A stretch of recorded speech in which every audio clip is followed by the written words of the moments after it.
خبردار جو میرے سامنے مظلوم بننے کا ناٹک کیا، اچھی طرح جانتا ہوں تمہیں۔ تم نے سوچا ہوگا مجھ سے شادی کر کے پوری جائیداد کو حاصل کر لو گی، جو چاہے کرو گی۔ کاٹ کا الو ہے، ذرا سی دھمکی سے ڈر گیا تو تم جو مرضی کرو گی۔ تو یہ تمہاری بھول ہے۔ میں اب چونکہ تمہارا شوہر ہوں تو تمہیں بتاتا ہوں شوہر کے حقوق کیا ہوتے ہیں۔ اس کے ہاتھوں سے جارحانہ طریقے سے چوڑیاں کھینچ کر اتارتے اس نے نیکلس کھینچا۔ وہ منہ پر ہاتھ رکھے اس کا ظلم ستم سہتی رہی۔ اس کے گلے پر ہاتھ کا دباؤ ڈالتے وہ اس پر جھکا۔ کتنی حقارت تھی اس کی آنکھوں میں۔ وہ اس کی نفرت کی تاب نہ لاتے ہوئے آنکھیں موند گئی۔ گالیاں بکتے جھکتے اس نے اس کی معصوم نسوانیت کو حق کا جو نام دیا تھا وہ کسی بھی طرح شریف عورت کے لیے موت تھی۔ اس کی نسوانیت کی دھچیاں اڑاتے وہ شخص اندھا ہو چکا تھا۔ ہر طرح سے وہ اسے ذہنی اور جسمانی اذیت دیتا رہا۔ اس کے اندر مرد نہیں جانور تھا، اور اس جانور نے زینیا کی ہر بوٹی نوچ ڈالی تھی۔ جسم تھکن اور تکلیفوں سے نیلو نیل ہوا تھا۔ وہ آخر کب تک اس کی وہ گندی گالیاں سنتی؟ کب تک وہ الزامات سہ کر ہوش میں رہتی جو سراسر جھوٹ پر مبنی تھے، مفروضے تھے؟ وہ 16 سالہ نادان کڑیا آج ایسے ٹوٹ کر بکھری تھی کہ لگتا تھا مر جائے گی۔ مگر مرد کی برتریت کا کھیل ختم نہیں ہو رہا تھا۔ نہ جانے وہ کس مٹی سے بنا تھا کہ نہ وہ رکا تھا، نہ ہی اس کی زبان اور ہاتھ اس کو نوچنے سے رکے تھے۔ نہ جانے رات کا کون سا پہر تھا یا صبح ہونے میں کتنی دیر تھی کہ زینیا اپنے حواس کھو گئی، اور پھر وہ اور اس کا جسم اور کان، دل و دماغ، ہر جنونیت، ہر تکلیف سے عاری ہو گئے تھے۔ اور جب صبح اس کی آنکھ کھلی تو جسم میں ٹیسیں اٹھ رہی تھی، سر الگ بھاری ہو رہا تھا، مگر وہ حیران تھی، وہ زندہ ہے۔ اتنی تذلیل اور گالیوں کے باوجود، جو ستم اس نے سہے تھے، ان سب کے باوجود وہ زندہ تھی۔ کیا وہ اتنی مضبوط تھی، یا وہ واقعی ڈھیٹ تھی کہ مرنے کی بجائے پھر سے اٹھ گئی تھی؟ پاس ہی سرخ شنیل کی رضائی میں لپٹا وہ سویا تھا، جس کے چہرے پر گزری رات کا کوئی شبہ تک نہیں تھا۔ مگر زینیا کے پاؤں تھکن سے چلنے سے انکاری تھے، لگتا تھا کہ اب کبھی وہ چل نہیں پائے گی۔ وہ بمشکل اپنا سوٹ لے کر واش روم تک لڑکھڑاتے گئی اور خود کو آئینے میں دیکھا۔ وہ سہاگن بن گئی تھی، اس پر روپ نہیں، وحشت ٹوٹی تھی۔ اس شخص کے نوچنے کے نشان اس کے جسم پر تھے۔ وہ ہر زخم دبا کر دیکھتی، اسے سب سے زیادہ درد دل میں محسوس ہوا تھا اپنی حالت دیکھ کر، ورنہ زخموں کو تو درد کا پتہ ہی نہیں تھا۔ شاور لے کر جب وہ نکلی تو وہ اٹھ چکا تھا، فون کان سے لگائے وہیں بستر پر بیٹھا تھا، اور آہستہ آہستہ چلتی ڈریسنگ تک گئی اور بال سنوار کر سر پر دوپٹہ لیا، سارے کمرے سے اس کی حیوانیت کے نشان مٹائے۔ وہ بات کرتے اس کی تمام کاروائی ملاحظہ کر رہا تھا، جو ہر چیز صاف کر کے چھپا رہی تھی، اپنے اور اس کے کپڑے سمیٹ رہی تھی، ٹوٹے زیورات، پھٹا دوپٹہ، زمین پر گرے تکیے، گلدان، نوچے جانے والے پھول۔ اس نے سارا کمرہ درست کیا، کال بند کر کے وہ اس کے پیچھے گیا۔ وہ جو ڈسٹ بن میں پھولوں کی ٹوٹی لڑیاں پھینک رہی تھی، پلٹتے ہی ڈر گئی۔ سجاول نے اسے گہری نظروں سے اوپر سے نیچے تک دیکھا۔ میرے سامنے یہ معصوم بننے کا ناٹک مت کرنا، میرے کپڑے نکالو، مجھے تیار ہونا ہے۔ جی، کیا پہنیں گے آپ؟ قمیض شلوار سوٹ نکال دو۔ جی۔ اس نے سر ہلایا تو وہ چلا گیا۔ کپڑے پہن کر اس نے اسے جوتے لانے کا حکم دیا۔ وہ کاؤچ پر بیٹھا تھا اور وہ زمین پر بیٹھی، اس کے پیروں میں جوتے موزے پہنا رہی تھی، جب دروازے پر دستک ہوئی اور سجاول نے آنے والے کو اجازت دی، مگر سامنے اپنی ماں کو دیکھتے اس نے چہرہ مزید سخت کر لیا، جبکہ اس کی ماں نے زینیا کو فرش پر بیٹھا دیکھ کر اسے جوتے پہناتے دکھ سے دیکھا۔ ان کی آنکھوں میں موجود احتجاج اور کرب وہ دیکھ کر بھی اندیکھا کر گیا، جبکہ اس کے باپ کے چہرے پر مسکراہٹ چھا گئی، مکروہ مسکراہٹ۔ تم ہماری سوچ سے زیادہ سمجھدار ہو، دیکھنا تمہاری یہی عقل مندی تمہیں ایک دن بہت اونچا مقام دے گی۔ انہوں نے اسے داد دی تھی۔ سجاول نے ان کے ہاتھ چٹک دیے۔ مجھے جو مقام ملنا ہے یہ چاہیے ہو، اس کی دعا کے لیے میرے پاس میری ماں ہے۔ آپ کو یا کسی اور کو یہاں ہمارے لیے پریشان ہونے کی ضرورت نہیں ہے۔ اور ہاں، میں کام سے جا رہا ہوں، 2-3 دن تک واپس آؤں گا۔ اگلے ہفتے ولیمہ ہے، اس میں تمہاری شرکت لازم ہے۔ وہ سجاول کی آنکھوں میں بغاوت دیکھ چکے تھے، اس لیے نرمی سے بات سنبھالی۔ اس نے اپنی ماں کی طرف دیکھا جو منہ سیے کھڑی تھی، پھر اس لڑکی کی طرف جو چپ چاپ ابھی تک فرش پر سر جھکائے بیٹھی تھی۔ مرنے نہیں جا رہا، آ جاؤں گا، اس نے کہہ کر جھٹکے سے اپنا فون پکڑا اور سر ماں کے سامنے کیا۔ اس کی ماں نے نم آنکھوں سے ہاتھ پھیرتے بوسہ دیا۔ لمبی حیاتی ہو، نظر اور آفت سے بچے رہو۔ وہ بولی تو باپ نے سر پر رکھنے کے لیے ہاتھ اٹھایا ہی تھا۔ اس نے سر ہٹا لیا اور ماں کے ہاتھ چومتے ایک ترچھی نگاہ اس لڑکی پر ڈالی جو پتہ نہیں اب زندہ تھی یا مر گئی تھی۔ وہ گھر سے چلا گیا۔ اس ایک ہفتے میں وہ دیے زخموں پر خود ہی مرہم رکھ کر خود کو تسلی دیتی رہی تھی۔ اور پھر ایک شام جب وہ کچن میں کھڑی سنک کے آگے چاول دھو رہی تھی، وہ آ گیا۔ 5 منٹ ہیں تمہارے پاس، کمرے میں آؤ۔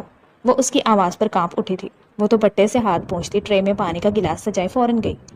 دستک دے کر کمرے میں گئی تو شرٹ کے بنا صرف پینٹ میں کھڑکی کے سامنے کھڑا فون پر بات کر رہا تھا۔ زینیا کی نظریں اس کی مضبوط جسامت پر تھی، اس کی محویت محسوس کرتے اس نے جان کر کال لمبی کی تھی۔ زینیا ٹکر ٹکر اس کی ہر چیز دیکھ رہی تھی، ہونٹ، ناک، بال، کمر، اس کے مسلز۔ وہ پانی کا گلاس پکڑے اب کال بند کر کے پلٹا۔ کیسی ہو؟ 1 ہفتہ پہلے وہ اس کا قتل کر کے گیا تھا اور اب پوچھ رہا تھا کیسی ہو؟ جی ٹھیک۔ تمہیں نہیں پتا شوہر جب اتنے دن بعد گھر آتا ہے تو اسے حال پوچھتے ہیں، طبیعت پوچھ کر محبت دیتے ہیں، کھانا پوچھتے ہیں۔ تمہیں تو بالکل کچھ پتا نہیں ہے، سب کچھ مجھے ہی سکھانا ہوگا۔ اس نے اسے قریب کرتے کہا اور دوپٹہ اتار کر ایک طرف رکھا۔ اب وہ سامنے نظر جھکائے بیٹھی تھی، وہ اسے سلگتی نگاہ سے دیکھ رہا تھا۔ جی کھانا بنا رہی تھی۔ کیا بناؤں؟ میرا مطلب آپ کیا کھائیں گے؟ فی الحال میرا کچھ بھی کھانے کا موڈ نہیں ہے، بہت دن ہو گئے، تمہارا بھی دل چاہ رہا ہوگا۔ کیا؟ وہ ڈر گئی، اور اس کا ڈرنا بنتا تھا کیونکہ میر سجاول نے اسے خود پر گراتے ہاتھ بڑھا کر لیمپ آف کر دیا تھا۔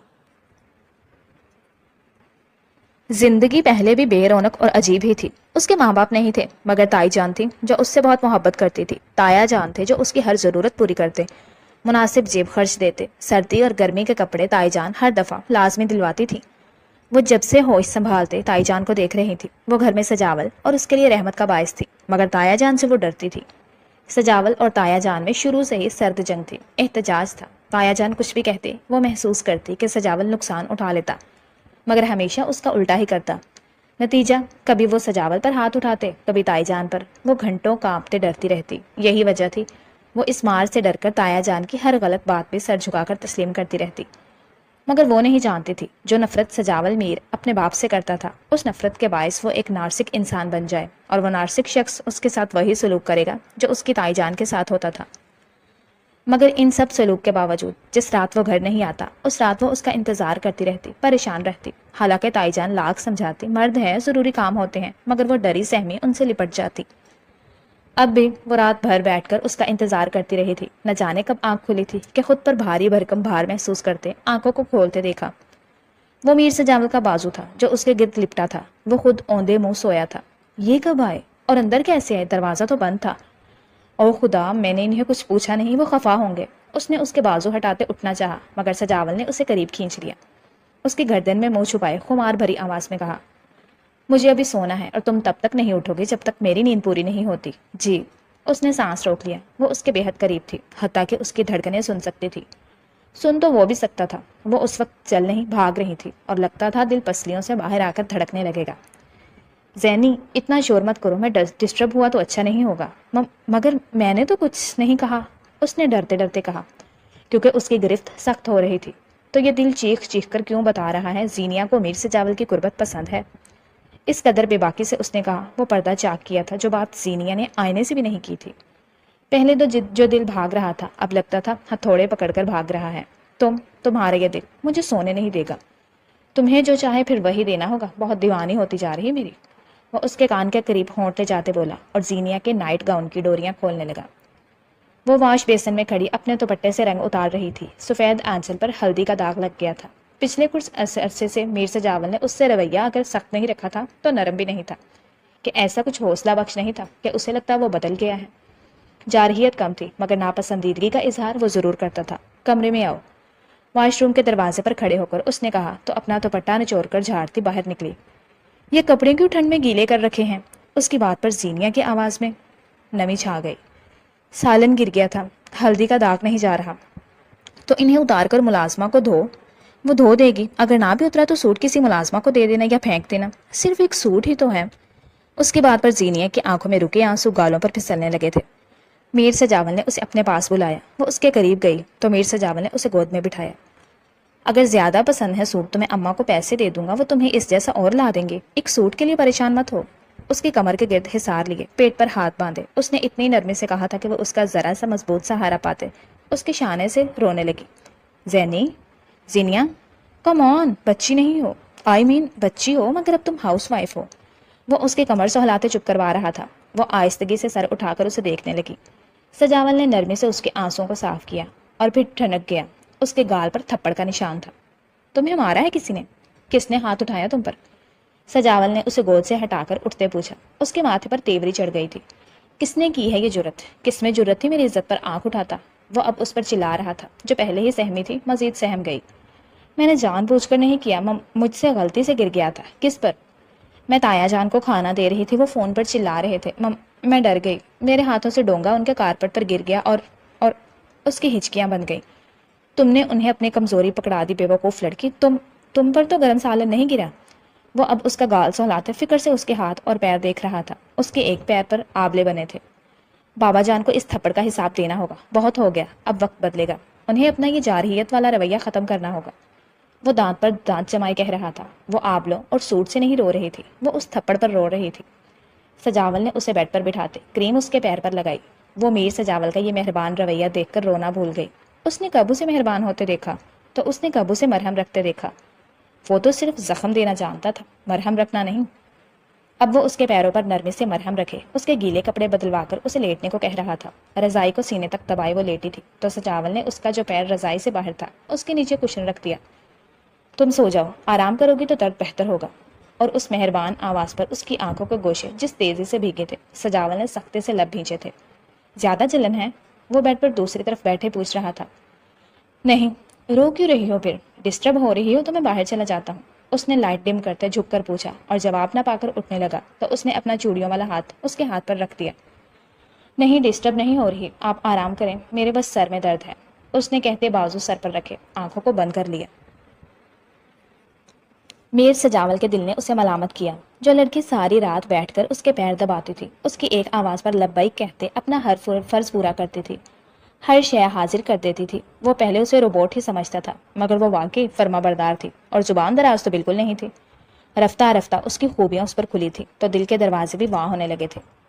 ضمیر الگ ملامت کرتا تھا، مگر بات ابھی تک ضمیر تک تھی۔ یہ پہلا عمل تھا جو اس سے ہوا تھا، اور بے خودی میں ہوا تھا۔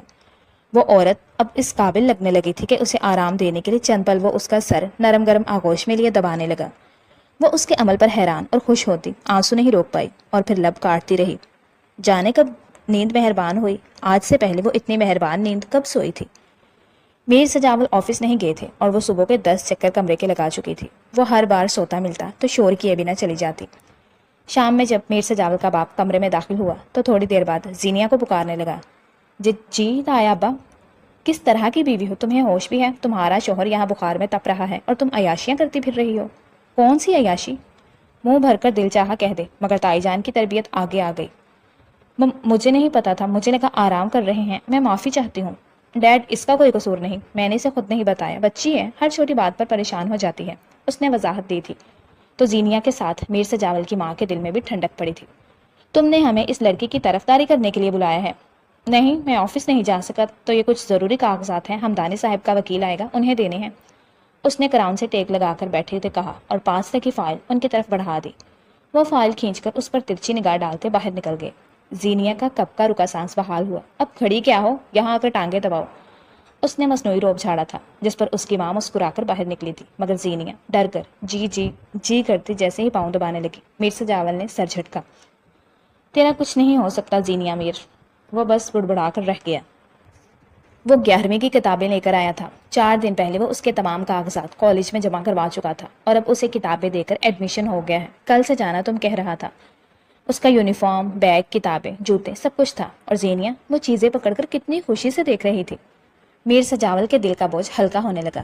اب ان سب چیزوں کے لیے میرا شکریہ بھی ادا کرو، مسکراہٹ دباتے اس نے کہا۔ شکریہ، اس نے کتاب سینے سے لگائے نظریں اٹھا کر کہا۔ ایسے نہیں، پھر میں خود لے لیتا ہوں شکریہ، تمہیں سمجھانے بیٹھا تو صبح ہو جائے گی، اس نے جھنجھلا کر کہتے اسے خود پر گرایا تھا۔ زینیا بس اس کی شرٹ کو زور سے مٹھیوں میں بھیجے خود کو اس کے حوالے کر گئی تھی۔ رات کھانے کے بعد میر سجاول کے باپ نے زینیا کو مخاطب کیا۔ صبح ناشتہ اچھا سا تیار کرنا، میرے آفس سے کچھ مہمان آ رہے ہیں۔ ناشتہ باہر سے بھی آ سکتا ہے، گلاس میں پانی انڈیلتے میر سجاول نے باپ کی طرف خشک نگاہوں سے دیکھا تھا۔ کیوں، تمہاری بیوی کے ہاتھ نہیں ہیں، یا اس چھٹانک بھر کی لڑکی کا جادو تمہارے سر پر چڑھ چکا ہے؟ مرد ہو یا چوئنگم جو اس کے نیچے چپک گئے ہو، ان کے مذاق اڑانے پر زینیا کانپ اٹھی تھی، مگر میر سجاول خاموش اور ساکت نظروں سے انہیں دیکھتا رہا۔ اس کا صبح کالج میں پہلا دن ہے، وہ لیٹ ہو جائے گی، گھر میں ماں ہے، ملازمین، اور اسپیشل ناشتہ چاہیے تو باہر کسی بھی ہوٹل سے آرڈر کر لیں۔ اس نے تحمل سے ان کے سر پر بم پھوڑا تھا۔ سجاول، کس سے پوچھ کر تم نے اس 2 ٹکے کی لڑکی کو کالج میں داخلہ دلوایا؟ کل کو یار بنا کر ساری جائیداد لے کر فرار ہو جائے گی، پھر بیٹھ کر ملتے رہنا ہاتھ۔ ان کی آواز میں اتنی کرختگی اور بلندی تھی کہ دونوں خواتین ڈر رہی تھیں، البتہ میر سجاول نے ان کی آنکھوں میں آنکھیں گاڑ کر بات کی تھی۔ وہ میری بیوی ہے، کسی کے ساتھ بھاگے، منہ کالا کرے، عیاشی کرے، وہ میرا مسئلہ ہے۔ میں اپنے حصے کی بھی تمام پراپرٹی اس کے نام کر دوں گا تاکہ جب وہ بھاگے تو آپ سڑک پر آئیں۔ میر! زوردار تھپڑ میر کے چہرے پر پڑا تھا۔ زینیا کی چیخ اس طرح بلند ہوئی جیسے کسی نے اسے چھری پھیر دی۔ میں اس لڑکی کو بہت سیدھا سمجھتا تھا، مگر تم تو بہت چالاک نکلی۔ چند ہی مہینوں میں میرے بیٹے کو میرے خلاف ورگلا دیا۔ ابھی کے ابھی طلاق دلواتا ہوں، پھر جانا کالج۔ انہوں نے تنفر سے کہا اور زینیا ان کے پیروں میں گر گئی۔ نہیں تایا جان، مجھے نہیں پڑھنا، میں گھر رہوں گی، میں کبھی باہر نہیں جاؤں گی، پلیز مجھے معاف کر دیں۔ زینیا، اسٹاپ دس نان سینس، تمہیں اپنی عزت کا ذرا خیال نہیں؟ میر سجاول نے اسے کھینچا۔ یہ اوقات ہے تمہاری بیوی کی، آئندہ خیال کرنا، وہ غرور سے کہتے چلے گئے۔ سجاول اسے کھینچتے اندر لے گیا۔ پاگل ہو تم، کیا کر رہی تھی؟ میں تمہارے حق کے لیے لڑ رہا تھا اور تم اپنے حق کے ساتھ میری عزت بھی گنوا رہی ہو۔ تم صبح ہر صورت کالج جاؤ گی ورنہ میں سچ میں تمہیں چھوڑ دوں گا، اس نے دھمکی دی تھی، مگر زینیا یکدم اسے پتھرائی نظروں سے دیکھتی رہی، پھر جا کر کاؤچ پر بیٹھ گئی۔ اچھا ہے، سوچے اپنے بے وقوفانہ رویے کے بارے میں، اسے سوچنا بھی چاہیے۔ سجاول نے اسے اس کے حال پر چھوڑ دیا۔ ٹھیک ہے سوچے، مگر یار اتنا بھی کیا سوچنا، شوہر کی بات کی اہمیت ہونی چاہیے، اس نے جھنجھلا کر سوچا، اور پھر اس کا انتظار کرتے کرتے آنکھ لگ گئی۔ اگلی صبح جب اس کی آنکھ کھلی تو گھر میں نہیں تھی، البتہ اس نے ایک خط اس کے لیے چھوڑا تھا۔ میں مزید آپ جیسے انسان کے ساتھ نہیں رہ سکتی، خلا کے پیپر آپ کو جلد مل جائیں گے۔ میر سجاول کو اپنی بیوی کی طرف سے خط ملا تو اس کے پیروں تلے سے زمین نکل گئی۔ جائیداد بچانے کے لیے میر سجاول کے باپ نے اس کا نکاح اپنی یتیم بھتیجی سے کروایا تھا جو اس سے پورے 15 سال چھوٹی تھی۔ میر سجاول اس سے برا سلوک کرتا تھا، مگر جیسے جیسے وقت گزرا میر سجاول کو اپنی بیوی سے محبت ہو گئی تھی۔ آہستہ آہستہ وہ جاہل گنوار لڑکی اس کے جینے کی وجہ بن گئی تھی۔ وہ اسے اپنے مطابق ڈھالنا چاہتا تھا، اسی لیے وہ پہلی کوشش کر رہا تھا کہ وہ کچن میں سے نکل کر وہ کام کرے جو اس کی عمر کی لڑکیاں کرتی ہیں، مگر زینیا کے ڈر نے اسے کل رات دھمکانے پر مجبور کیا تھا۔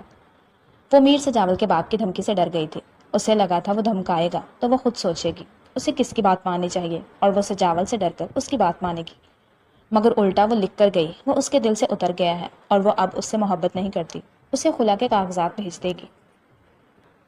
وہ گھر چھوڑ کر جا چکی تھی، مگر میر سجاول کو لگا وہ اس کا سب کچھ ساتھ لے گئی ہے۔ وہ خط لے کر پاگلوں کی طرح گھر سے نکلا تھا۔ پولیس اسٹیشن رپورٹ درج کروا کر اس نے hostels, shelter home, old homes, اس نے ہر جگہ اس کی تصویر دکھا دکھا کر اس کا پتہ کیا، مگر وہ کہیں نہیں تھی۔ شام تک وہ اسے ڈھونڈتے پاگل ہو گیا تھا، اسے لگا اس نے اپنی زندگی کی سب سے قیمتی متاع حیات کھو دی۔ زینیا پلیز ایک بار مل جاؤ میری جان، تمہیں خود میں چھپا کر رکھوں گا، تمہیں تو دنیا داری کا بھی نہیں پتا، یہ نہیں پتا باہر کیسے کیسے درندوں کے درمیان تم تنہا ہو۔ وہ عورت کو نوچتے وقت یہ بھول جاتے ہیں سامنے انسان ہے، تمہیں کچھ ہو گیا تو خود کو کبھی معاف نہیں کر سکوں گا، یا اللہ مجھے معاف کر دے، یا اللہ مجھے میری بیوی سے ملوا دے۔ وہ فٹ پاتھ پر تھک کر بیٹھا تھا کہ سامنے مسجد میں اذان کی آواز پر وہ خدا کے سامنے سجدہ ریز ہوا۔ زینیا سے کی گئی تمام زیادتیوں پر اللہ سے معافی مانگی، اللہ سے زینیا کی سلامتی مانگ کر وہ باہر نکلا تو اس نے خط دوبارہ دیکھا۔ خلا، ہاں خلا، اگر اس میں خلا لینے کا کہا ہے تو وہ کورٹ ضرور گئی ہوگی، مجھے وہاں جانا چاہیے۔ اسے لگا وہ نماز پڑھ کر نکلا ہے تو اللہ نے فوراً سے اس کو معاف کر کے زینیا دے دی، مگر کورٹ جاتے ہی اسے منہ کی کھانی پڑی۔ وہ وہاں بھی نہیں گئی تھی، اللہ نے معاف نہیں کیا تھا، وہ بھول گیا تھا، انسان معاف نہ کرے تو اللہ بھی معاف نہیں کرتا۔ اس نے اللہ سے معافی مانگی تھی، لیکن اللہ نے حکم دیا تھا جس کا دل دکھاتے رہے ہو پہلے اس سے معافی مانگو، اور وہ جس کا دل دکھاتا رہا تھا وہ موجود ہی نہیں تھی۔ وہ اس کی تلاش میں روز مارا مارا پھرتا اور تھک کر گھر چلا جاتا۔ وہ اس قدر آدم بیزار ہو چکا تھا کہ اس کے باپ کو بھی اپنے بیٹے کو مخاطب کرنے کے لیے ڈر لگتا۔ وہ خون کرنے کو دوڑتا۔ مجھے لگتا ہے زینیا نے اس پر سفلی کر دی ہے، میرا میر سجاول مر جائے گا۔ تمہیں یاد ہے حارث، زینیا کا باپ بھی ایسا ہی دیوانہ ہو گیا تھا، وہ مر گئی تھی تو حارث بھی بیمار رہ کر مر گیا تھا۔ میر سجاول بھی اپنے چاچا کی طرح اپنی بیوی سے محبت کر بیٹھا ہے، اور محبت آسیب ہے، جادو کرتی ہے، سفلی ہے، کالا جادو ہے، گناہ ہے۔ یہ گناہ خون کی آخری بوند بھی جب تک نچوڑ نہ لے تب تک کسی کو نہیں چھوڑتی۔ میرا اکلوتا بیٹا ہے، میں نے یہ گھر، یہ امپائر، یہ کمپنیاں سب اس کے لیے بنایا ہے، اگر وہی نہیں رہے گا تو میں سب چیزوں کو کیا کروں گا؟ آگ لگا دوں گا یا خود بھی اس آگ میں جل جاؤں گا۔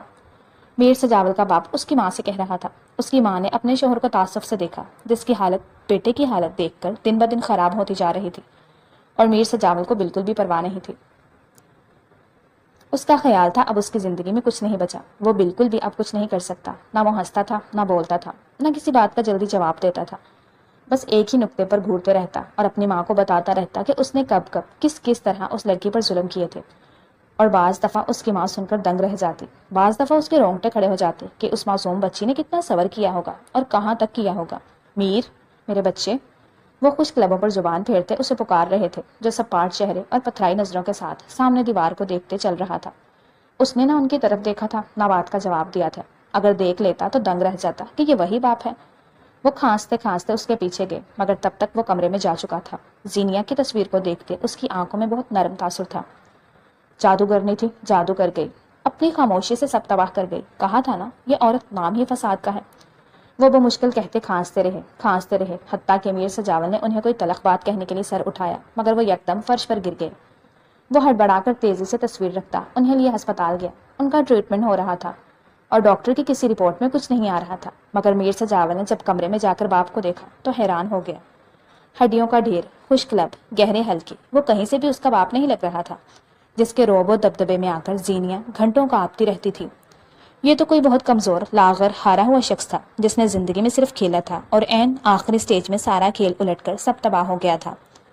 وہ مزید انہیں نہیں دیکھ سکا تو لب بھینچی باہر نکل آیا۔ وہ تیز تیز قدم اٹھاتے ڈاکٹر کے پرائیویٹ روم کی طرف جا رہا تھا، جہاں جا کر معلوم کرتا کہ اس کے باپ کو کسی نہایت نگہداشت ہسپتال کی ضرورت ہے، یا وہ ان کا علاج کر سکتے ہیں۔ ڈاکٹر سے مل کر بھرپور تسلی کرتے ہوئے وہ باہر نکلا تو نرس سے ٹکرایا۔ Sorry sir. نرس نے جھک کر اپنی فائل اٹھائی اور وہ جھک کر فون اٹھا رہا تھا۔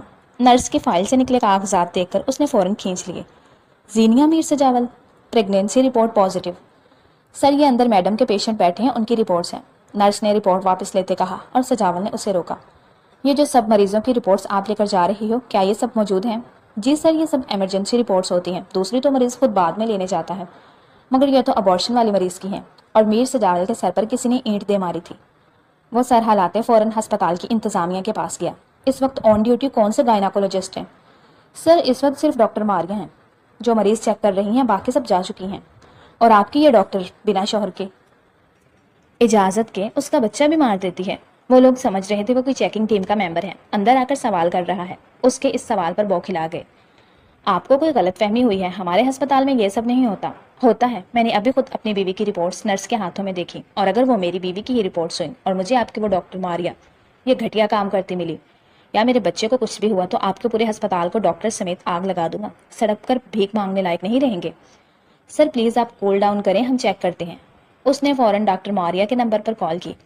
آپ کے پاس جو پیشنٹ ہے ابارشن کی، وہ کہاں ہے، اور اس کا بچہ، کیا وہ ٹھیک ہے؟ جی، انہیں بے ہوش کر دیا ہے، بس آپریشن شروع ہی کرنے والی ہوں، ڈاکٹر نے کہا تو میر سجاول نے اس سے فون کھینچ لیا۔ کوئی ضرورت نہیں ہے کسی آپریشن کی، میرے بچے کو اگر خراش بھی آئی تو تم اپنے بچوں کی شکل دیکھنے کو ترس جاؤ گی۔ اس نے کال کاٹ دی اور ڈاکٹر کے ساتھ لمبے لمبے ڈگ بھرتا آپریشن تھیٹر تک گیا۔ اس نے دعا کی کہ کاش وہ اس کی زینیا نہ ہو، نفرت کا کچھ تو بھرم رہے۔ وہ تو بہت معصوم دل تھی، کب سے پتھر کی ہو گئی، مگر سب دعائیں قبول کہاں ہوتی ہیں۔ سامنے ہی وہ آپریشن ٹیبل پر بے ہوش پڑی تھی۔ سجاول نے اس کے ہاتھوں سے ڈرپس نکالی اور اسے گود میں اٹھایا۔ یہ آپ اچھا نہیں کر رہے، پیشنٹ خود یہ بچہ نہیں چاہتی، ڈاکٹر ماریہ چلائی، اور پھر میر سجاول نے جن پتھرائی نظروں سے اسے دیکھا تھا وہ فوراً پیچھے ہٹ گئی۔ وہ اسے دوسرے ہسپتال لے آیا تھا۔ بستر پر ڈالتے اس نے ڈاکٹر کو بلایا، جنہوں نے اس کا تفصیلی چیک اپ کیا۔ آپ کی وائف اس وقت بہت سٹریس میں ہے، بچہ اور ماں دونوں بہت کمزور ہیں، حالانکہ بچے کے سروائیو کرنے کے چانس بہت کم ہیں، مگر میں حیران ہوں، ایک ماں اپنے اتنے کمزور حمل سے بھی اتنی نفرت کیسے کر سکتی ہے، جو خود ختم ہو رہا ہے اسے ختم کروا رہی تھی۔ بہرحال یہ ڈرپس ابھی کے لیے 2 لگوا لیں اور میڈیسن ریگولر یوز کرنی ہے، بالکل بھی اسکپ نہیں ہونی چاہیے میر صاحب، ورنہ کچھ بھی نقصان ہو سکتا ہے اور انہیں کسی قسم کا سٹریس نہیں ملنا چاہیے۔ جی شکریہ۔ اس نے ڈاکٹر کا شکریہ ادا کیا اور ڈرپس ختم کروا کر اسے گھر لے گیا۔ اسے ہوش آیا تو کمرے میں ملگجا اندھیرا تھا، مگر کھڑکی کے پاس کھڑا باہر دیکھتا ہی اولا دکھائی دیا۔ ڈاکٹر پانی، اس نے خشک لبوں پر زبان پھیرتے کہا تھا۔ میر سجاول نے اپنے دکھوں پر ضبط کیا، ورنہ اس کا دل چاہا تھا زینیا کی اس حرکت پر اسے خود مار ڈالے۔ پلٹ کر اس کے گلاس میں پانی انڈیلتے اس کے لبوں کو لگایا۔ وہ حیران پریشان سے اسے دیکھتی پانی پی رہی تھی۔ تکیے پر سر گرائے اس نے چاروں طرف دیکھا تو پتا چلا گھر پر اپنے بستر پر موجود ہے۔ اسے یکدم میر سجاول سے ڈر لگا، جو کچھ وہ کر چکے تھے اس کے بعد جانے وہ کیا سلوک کرتا۔ اماں نے تمہارے لیے یخنی بنائی ہے، وہ پی لو تو دوائی لینا، میں اماں کو بتاتا ہوں تمہیں ہوش آ گئی ہے۔ میر، اس کی بے اعتنائی پر زینیا کی آنکھوں میں نمی آ گئی۔ وہ اس کی کلائی تھامے پکار رہی تھی۔ میر سجاول کا رواں رواں سماعت بنا تھا، مگر یہ وقت کمزور پڑنے کا نہیں تھا، ورنہ وہ اپنا سب سے بڑا نقصان کر بیٹھتا۔ بولو، میں یہاں کیسے؟ ڈیڈ بیمار ہیں، میں تو انہیں ایڈمٹ کروانے گیا تھا، مگر وہاں جا کر پتہ چلا تم نے ہم سب سے بدلہ لینے کے لیے ایک معصوم کو قتل کروا دیا۔ کاش تم اتنی بہادر ہوتی زینیا کہ اس کی جگہ مجھے قتل کرواتی۔ تمہارا مجرم میں تھا، میری اولاد نہیں۔ اس نے کلائی چھڑوانے کی کوشش کی۔ میں پلیز، تم بتا چکی ہو تم نفرت کرتی ہو مجھ سے، تو ٹھیک ہے، اب جب کہ میری اولاد بھی نہیں رہی تو جیسے تمہیں ٹھیک لگے۔ میر سجاول تو پتھر کا ہے، جیسے اس کا باپ پراپرٹی کے عوض بھتیجی کو بیچ چکا ہے۔ اب وہ لڑکی جب تک چاہے رکھے، جب چاہے کک آؤٹ کر دے۔ میر سجاول کی اپنی کوئی خواہشات، کوئی زندگی نہیں ہے، اس کی اولاد کو بھی دنیا میں آنے کا حق نہیں ہے۔ وہ کہہ کر بے رخی سے باہر نکل گیا۔ میر سجاول کی ماں اس کے لیے یخنی لائی تھی۔ انہوں نے اس سے کوئی گلہ نہیں کیا تھا، کوئی شکوہ نہیں کیا تھا، یہ تک نہیں پوچھا تھا وہ اتنے دن سے کہاں تھی، کس کے ساتھ تھی۔ الٹا اسے دوائی دے کر چھموں کو بلایا۔ دھی رانی کے پیروں کی مالش کر دو، دیکھو کیسے سوج گئے ہیں۔ اس کے سر میں بھی دیسی گھی ڈالنا، میں اس کے لیے رات کو حلوہ بناؤں گی۔ یہاں سے فارغ ہوئی تو مجھے بادام پستہ کاٹ دینا، ذرا آسانی سے کام ہو جائے گا۔ تائی جان، اس نے نمی گھلی آواز سے پکارا، مجھے معاف کر دے، میں نے بہت غلط کیا۔ کوئی معافی کسی سے نہیں مانگے گا، تم نے وہی کیا جو تمہارے ساتھ یہاں ہوتا رہا ہے۔ اگر کسی کو شرمندہ ہونے کی ضرورت ہے تو وہ ان باپ بیٹا کو ہے۔ مگر میں نے میر کی اولاد پر غصہ نکالا، مجھے لگا وہ مجھ سے محبت نہیں کرتے۔ اب مجھے احساس ہو رہا ہے میں غلط تھی۔ میر تو مجھ سے جانے کب سے محبت کر بیٹھے ہیں، بس ذرا جھکنے میں دیر لگا دی، تبھی تو میری اتنی بڑی غلطی پر خاموشی سے بیٹھے ہیں۔ اگر مجھ سے محبت نہ کرتے تو مجھے جان سے مار ڈالتے۔ اچھا، اب جو ہو گیا بھول جا، مرد ہے اسی لیے خفا ہے، مان جائے گا، تو بس اپنا خیال رکھنا اور دوائی وقت پر لیتی رہنا۔ اس کی ہر بات مانتی رہے گی تو خود ہی موم ہو جائے گا۔ جی، اس نے آنسو پیتے کہا تھا۔ وہ چلی گئی۔